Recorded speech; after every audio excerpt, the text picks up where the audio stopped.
This channel does not promote any violent, harmful, or illegal activities. All content provided by this channel is meant for an educational purpose only. SIR নিয়ে সংঘাত কি শুধুমাত্র রাজধানীতেই চলছে?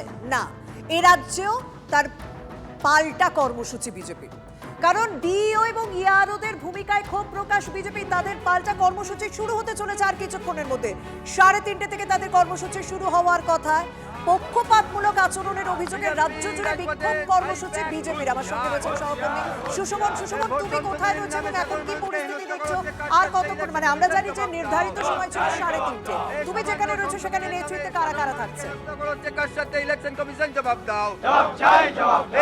দেখো, এখানে তমগ্ন ঘোষের নেতৃত্বে যেসব বিল্ডিং এর কাছেই একেবারে বিক্ষোভ কর্মসূচি বিজেপি, সেখানে স্পষ্ট রয়েছে যে মুখ্যমন্ত্রীর নির্দেশে জেলা শাসকের সঙ্গে তৃণমূল ও আইপ্যাকের জোট সাজনে লক্ষ লক্ষ বৈধ ভোটারকে নামের সামান্য ত্রুটি দেখিয়ে হয়রানির বিরুদ্ধে তাদের এই যে প্রতিবাদ। এবং তুমি দেখতে পাচ্ছ যে একেবারে যে যেসব বিল্ডিং, সেই যেসব বিল্ডিং এর সামনে এই প্রতিবাদ কিন্তু বর্তমানে চলছে। এবং একেবারে তাদের যে এই যে প্রতিবাদ, সেই প্রতিবাদ চলছে। আমার সঙ্গে রয়েছেন বিজেপি নেতা তাপস রায়। আচ্ছা, আজকে আপনাদের এই যে প্রতিবাদ, সেই প্রতিবাদের কি কারণ? না, প্রতিবাদের কারণটা হলো যে এই রাজ্য সরকার বা শাসক দল তারা প্রথম দিন থেকে অসহযোগিতা করছে। তার কারণ এসআইআর যদি বিফিটিং ম্যানারে এই স্পিরিটে হয় তাহলে ওদের সমস্যা রয়েছে। এখন এই যে ডিএম, তারাই তো ডিইও, তারপরে ইআরও, এইআরও এবং বিএলও, এরা কারা? এটা তো রাজ্য সরকারি কর্মচারী। তো তাদেরকে এরকম চিফ মিনিস্টার তাদেরকে ইনস্ট্রাকশন দেওয়াচ্ছে এবং সেই ইনস্ট্রাকশন দেওয়ার পরে আপলোড করছে তারা তো সুতরাং সেইখানে তারা কয়েকটাকে মেরে দিচ্ছে, আননেসারি কিছু ডাকাচ্ছে। এই কাজগুলো তো ইসি তার নিজস্ব স্ট্রেংথ নেই, ডিপেন্ড করতে হচ্ছে রাজ্য সরকারি কর্মচারীদের ওপর। এবং এইগুলো করে র্যাম্পে হাঁটাচ্ছে জ্যান্ত দেখিয়ে। আরে জ্যান্ত তো 3টে 4টে 10টা 30টা 300টা, কিন্তু মৃত কত লক্ষ? মৃতটা কত লক্ষ? সেই মৃত ভোটার রাখতে হবে, আর তারা ভোট দেবে, তাদের ভোটে জিতে যেতে হবে। তারপরে বিএলওরা আন্দোলন করছে। তো সুতরাং এই সবের জন্যই বিএলওদের প্রোটেকশন, বিএলএ 2দের প্রোটেকশন। কি কারণে বিজেপির এই পাল্টা কর্মসূচি, সেটা বক্তব্য আমরা শুনলাম তাপস রায়, তার নেতৃত্বে এই মিছিল শুরু হতে চলেছে, সেদিকে আমরা অবশ্যই নজর থাকবো। তবে আমাদের অপর সহকর্মী প্রদীপ্ত অন্য জায়গা থেকে রয়েছেন। প্রদীপ্ত, তুমি ঠিক কোন জায়গায় রয়েছো? এবং সেখানে অবশ্যই কাল আমরা একটু বিধানসভা দিকে নজর রাখি, কারণ সেখান থেকে বিধানসভার অধিবেশন কাল শুরু হতে চলেছে আর শুক্রবার এসআইআর নিয়ে আলোচনা হবে। সেখানে সরকার পক্ষের আনা প্রস্তাব নিয়ে আলোচনা হতে চলেছে শুক্রবার, কিন্তু ঠিক কোথায় প্রয়োজনীয়তা এই আলোচনা জানাবেন আমাদের অপর প্রতিনিধি প্রদীপ্ত। দেখো, রাজ্য সরকারের তরফ থেকে যেটা বলা হচ্ছে যে এসআইআর নিয়ে যে হয়রানি চলছে গোটা রাজ্য জুড়ে এবং নির্বাচন কমিশনের অপরিকল্পনার জন্য 100 থেকে 120 জন মানুষের মৃত্যু হয়েছে। ফলে এই রকম একটা গুরুত্বপূর্ণ বিষয় নিয়ে আলোচনার প্রয়োজন রয়েছে বিধানসভায়। তার কারণ যখন বিধানসভার অধিবেশন বসছে তখনও কিন্তু এই ধরনের মৃত্যুর ঘটনার খবর রাজ্যের বিভিন্ন প্রান্ত থেকে আসছে এবং সে কারণেই সরকার পক্ষের তরফে রাজ্যের পরিষদীয় মন্ত্রী শোভনদেব চট্টোপাধ্যায় 169 নম্বর ধারায় এই প্রস্তাব তিনি আনতে চলেছেন। তবে এসআইআর নিয়ে আরও একটি প্রস্তাব জমা পড়েছিল বিধানসভায়, সেটি জমা দিয়েছিলেন আইএসএফ বিধায়ক নওশাদ সিদ্দিকী। কিন্তু যেহেতু সরকার পক্ষ এবং নওশাদ সিদ্দিকী একসঙ্গে একই বিষয়ের উপরে জমা দিয়েছেন, এক্ষেত্রে সরকার পক্ষেরটাই গ্রহণ করা হবে, অন্তত তেমনটাই জানাচ্ছেন স্পিকার বিমান বন্দ্যোপাধ্যায়। এবং তার বক্তব্য, যদি নওশাদ সিদ্দিকী চান তাহলে ওই দিন তিনি তার আলোচনার মধ্যে তিনি তার বক্তব্য রাখবেন, কিন্তু প্রেসিডেন্স হচ্ছে যেহেতু সরকার পক্ষ জমা দিয়েছে, ফলে সরকার পক্ষেরটাই গ্রহণ করা হবে। অর্থাৎ এসআইআর নিয়ে এবার সংঘাতের ছবিটা বিধানসভাতেও দেখা যাবে বলে মনে করছেন রাজনৈতিক বিশ্লেষকরা। এতদিন লড়াইটা রাস্তার লড়াইতে ছিল, এবার কিন্তু আইনি পথেও যেমন লড়াই হচ্ছে, বিধানসভার অভ্যন্তরেও সেই লড়াইয়ের ছবি আগামী শুক্রবার। লড়াই চলছে, এবার লড়াই বিধানসভার অভ্যন্তরে, সেদিকে নজর থাকবে। ধন্যবাদ প্রদীপ্ত। আর এই এসআইআর এর শুনানিকে কেন্দ্র করে রাজ্যে দিকে দিকে এক একটা উত্তেজনার পরিস্থিতি তৈরি হচ্ছে। ইংরেজ বাজারের দিকে আমরা নজর রাখবো এবারে। ইংরেজ বাজারে সেখানে এসআইআর এর শুনানি ঘিরে তুলকালাম পরিস্থিতি। শুনানি কেন্দ্রে ঢোকা নিয়ে ব্যাপক মারামারি, কংগ্রেসের পঞ্চায়েত সদস্যকে বেধড়ক মার। এসআইআর এর শুনানি কেন্দ্রে চরম বিশৃঙ্খলা, দেখুন সেই ছবি।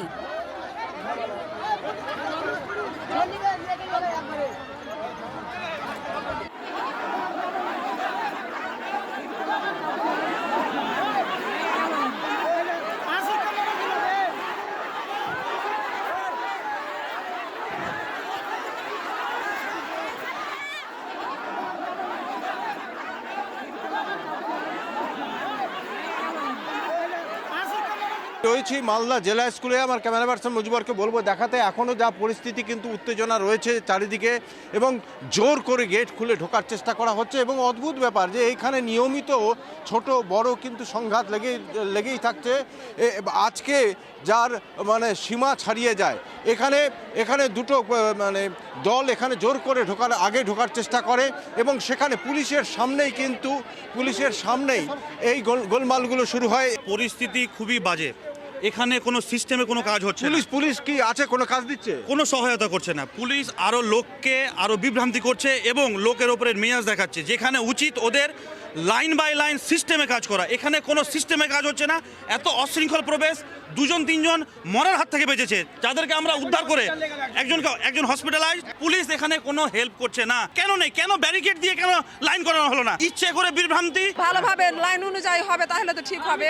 কি অবস্থা? মহিলা অসুস্থ হচ্ছে।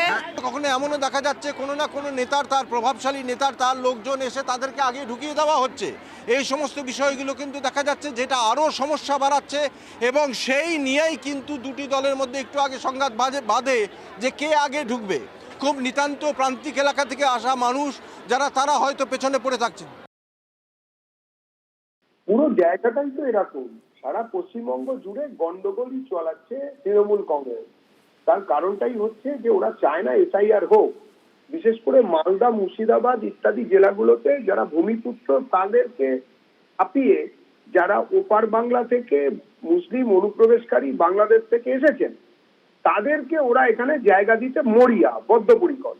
এপার বাংলায় থাকা যারা এখানকার ভূমিপুত্র হিন্দু মুসলমান নির্বিশেষে ভারতবর্ষের নাগরিক, পশ্চিমবঙ্গের ভোটদাতা, তাদের জায়গায় রিপ্লেসমেন্ট হচ্ছে ওপার বাংলার অনুপ্রবেশকারী মুসলমান, বাংলাদেশি মুসলমান, রোহিঙ্গা মুসলমানদের দিয়ে। সেই কাজটা যাতে ভালোভাবে করতে পারে সেই জন্য তৃণমূল কংগ্রেস বদ্ধপরিকর। তাদের একটা অংশ এর সঙ্গে আছে। পুরোটার জন্য দায়ী নির্বাচন কমিশন। এই মানুষকে তো লাইনেই যেতে হতো না যদি না নির্বাচন কমিশন এই অসভ্যতামিটা করতো। আর কংগ্রেস কোথায় ছিল এতদিন? ইংরেজ বাজারে তো বিজেপির এমএলএ রয়েছে, সেখানকার বিজেপি নেই, কারণ বিজেপি ভোটারদের বাদ দিতে চেয়েছে, বিজেপি ভোট চুরি করতে চেয়েছে, বিজেপি থাকবে না, সেটা খুব স্বাভাবিক। কংগ্রেস কোথায় ছিল এতদিন? আজকে যখন মমতা ব্যানার্জি দিল্লিতে নির্বাচন কমিশনের কাছে বাংলার মানুষের প্রশ্নগুলো তুলতে চাইছে, তখন এই সস্তার নাটক করে এই প্রদেশ কংগ্রেস যে আসলে বিজেপির দালাল, এটা ঘুরিয়ে তারা আবার প্রমাণ করে দিলেন। দেখুন, রাজ্যে এসআইআর আবহে একটার পর একটা মৃত্যুর অভিযোগ সামনে আসছে। এবারে বীরভূমের সিউড়িতে সেখানে এসআইআর আতঙ্কে মৃত্যুর অভিযোগ উঠে আসছে। শুনানিতে নোটিশ পেয়েও গড়হাজির, চিন্তায় মৃত্যু বৃদ্ধার। পরিবারের দাবি, অসুস্থতার জন্য 8ই জানুয়ারি শুনানিতে যেতে পারেননি অঞ্জলি মণ্ডল। এরপরেই চিন্তায় আরও অসুস্থ হয়ে পড়েন বৃদ্ধা। গতকাল মৃত্যু হয় তার। আজ মৃতের বাড়িতে যান সিউড়ির তৃণমূল বিধায়ক বিকাশ রায় চৌধুরী।